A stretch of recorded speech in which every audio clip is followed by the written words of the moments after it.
Moin zusammen, wir sind die Band Wipstert aus dem Osnabrücker Land und wir machen plattdeutschen Folkrock und das seit ungefähr 6 Jahren.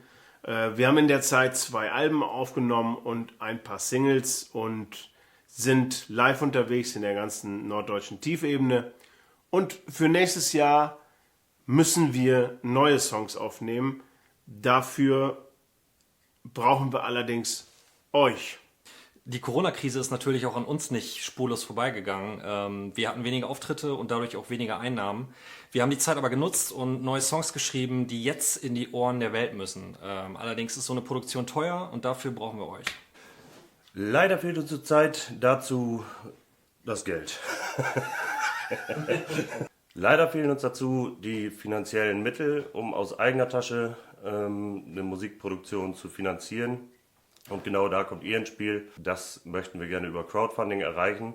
Dazu haben wir hier folgenden Link, den ihr klicken könnt, um euch da ein bisschen zu informieren. Wenn ihr euch dafür entscheidet, könnt ihr uns bis zum 15.01.2021 finanziell unterstützen. Je mehr Geld wir über diesen Weg zusammenkriegen, desto mehr neue Stücke können wir produzieren. Mit dem gesammelten Geld werden wir dann im April 2021 ins Dogma Klangstudio in Osnabrück gehen und mit unserem Produzenten Matthias Lohmöller, mit dem wir schon unser letztes Album produziert haben, mindestens 4 neue Stücke produzieren, die im Anschluss dann über unser Label Timezone online als Stream und Download zur Verfügung gestellt werden. Das heißt, wenn ihr euch dazu entscheidet, uns zu unterstützen, bekommt ihr eine exklusive Unterstützer-CD. Darauf sind neben den mindestens 4 Songs, die wir neu produzieren, auch 2 Songs, die ihr vielleicht schon kennt, und zwar Dröfte Strich nicht natt werden und Use Dannenboom. Diese beide bisher noch auf keinem Tonträger zu erhältlich, wären jetzt aber dann mit auf der Unterstützer-CD. Diese Unterstützer-CD gibt es exklusiv ohne weitere Kosten für all die Leute, die sich entscheiden, uns hier finanziell zu unterstützen. Sie wird nicht im Handel erscheinen und ist somit vorläufig die einzige Möglichkeit, diese neuen Stücke auf Tonträger zu erhalten.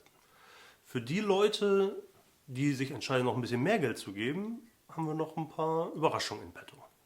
So Leute, ihr habt's gehört, so soll es sein und nicht anders. Also fasst euch ein Herz und gebt uns die Möglichkeit, in Zukunft weiter für euch kreativ Mucke machen zu können. Und wenn ihr noch irgendwelche Fragen habt zu dieser ganzen Sache, dann könnt ihr das hier nochmal nachlesen und bis dahin zählen wir auf euch.